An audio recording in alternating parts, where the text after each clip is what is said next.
सातवां अध्याय ज्ञान विज्ञान योग भाग 2। चतुर्विधा भजन्ते मां जना सुकृतिनोर्जुन आर्तो जिज्ञासुरर्थार्थी ज्ञानी च भरतर्षभ। हे भरतवंशियों में श्रेष्ठ अर्जुन, उत्तम कर्म वाले अर्थार्थी, आर्त, जिज्ञासु और ज्ञानी ऐसे 4 प्रकार के भक्तजन मुझे भजते हैं। तेषा ज्ञानी नित्ययुक्त एक भक्तिर्विशिष्यते प्रियो ही ज्ञानिनोत्यर्थमः स च मम प्रियः। उनमें भी नित्य मुझमें एक ही भाव से स्थित हुआ अनन्य प्रेम भक्ति वाला ज्ञानी भक्त अति उत्तम है, क्योंकि मुझे तत्व से जानने वाले ज्ञानी को मैं अत्यंत प्रिय हूँ और वह ज्ञानी मुझे अत्यंत प्रिय है। उदारा सर्व एवैते ज्ञानी त्वात्मैव मे मतम आस्थिता सही युक्तात्मा मामेवानुत्तमा गतिम। ये सभी उदार हैं, अर्थात श्रद्धा सहित मेरे भजन के लिए समय लगाने वाले होने से उत्तम है, परंतु ज्ञानी तो साक्षात मेरा स्वरूप ही है, ऐसा मेरा मत है। क्योंकि वह मदगत मन बुद्धि वाला ज्ञानी भक्त अति उत्तम गति स्वरूप मुझमें ही अच्छी प्रकार स्थित है। बहुना जन्नामन्ते ज्ञानवान मां प्रपद्यते वासुदेवः सर्वमिति स महात्मा सुदुर्लभः। बहुत जन्मों के अंत के जन्म में तत्व ज्ञान को प्राप्त हुआ ज्ञानी सब कुछ वासुदेव ही है, इस प्रकार मुझे भजता है, वह महात्मा अति दुर्लभ है। कामस्तैर्हृतज्ञानाः प्रपद्यन्तेन्य देवता तम तम नियममास्थाय प्रकृत्या नियताः स्वया।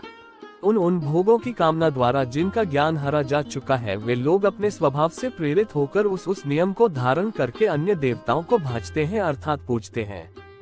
यो यो या तनु भक्तः श्रद्धयार्चितुमिच्छति तस्या तस्याचला श्रद्धा तामेव विद्धाम्यहम्। जो सकौम भक्त जिस देवता के स्वरूप को श्रद्धा से पूजना चाहता है, उस भक्त की श्रद्धा को मैं उसी देवता के प्रति स्थिर करता हूँ। सतया श्रद्धया युक्तस्तस्याराधन्यते लभते च ततः कामान्मैव विहितान् हि तान्। वह पुरुष उस श्रद्धा से युक्त होकर उस देवता का पूजन करता है और उस देवता से मेरे द्वारा ही विधान किए हुए उन इच्छित भोगों को निस्संदेह प्राप्त करता है।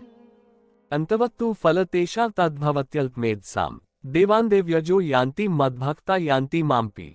परंतु उन अल्प बुद्धि वालों का वह फल नाशवान है, तथा वे देवताओं को पूजने वाले देवताओं को प्राप्त होते हैं, और मेरे भक्त चाहे जैसे ही भजे अंत में मुझे ही प्राप्त होते हैं।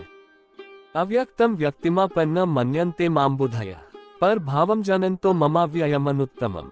बुद्धिहीन पुरुष मेरे अनुत्तम अविनाशी परम भाव को न जानते हुए मन इंद्रियों से परे मुझ सच्चिदानंदघन परमात्मा को मनुष्य की भांति जानकर व्यक्ति के भाव को प्राप्त हुआ मानते हैं। नाहं प्रकाशः सर्वस्य योगमाया स्मावृतः मोयम नाभिजानाति लोको मामजमव्ययम्।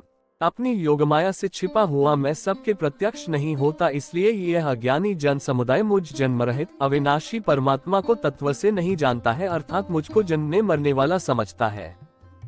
वेदाहम समतीतानि वर्तमानानि चार्जुन भविष्यानि च भूतानि मातु वेद न कश्चन। हे अर्जुन, पूर्व में व्यतीत हुए और वर्तमान में स्थित तथा आगे होने वाले सब भूतों को मैं जानता हूँ, परंतु मुझको कोई भी श्रद्धा भक्ति रहित पुरुष नहीं जानता। इच्छा द्वेषस्मुत्थेन द्वंद्व मोहेन भारत सर्वभूतानि समोहम सर्गे यान्ति परन्तप। हे भरतवंशी अर्जुन, संसार में इच्छा और द्वेष से उत्पन्न हुए सुख दुख आदि द्वंद्व रूप मोह से संपूर्ण प्राणी अति अज्ञानता को प्राप्त हो रहे हैं। येषा त्वन्तगतं पापम जनाना पुण्य कर्मणाम ते द्वंद्व मोह निर्मुक्ता भजन्ते माद्रिव्रता। निष्काम भाव से श्रेष्ठ कर्मों का आचरण करने वाला जिन पुरुषों का पाप नष्ट हो गया है, वे राग द्वेषादिस्नित द्वंद्व रूप मोह से मुक्त और दृढ़ निश्चय वाले पुरुष मुझको भजते हैं। जरामरण मोक्षाय मामाश्रित्य यतन्ति ये ते ब्रह्म तद्विदु कृत्स्न मध्यात्म कर्म चाखिलम।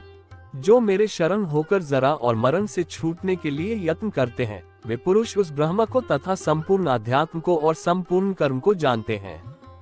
साधिभूताधिदैव मा साधि यज्ञम च ये विदुः प्रयाण कालेपि च मा ते विदुर्युक्चेत्सः।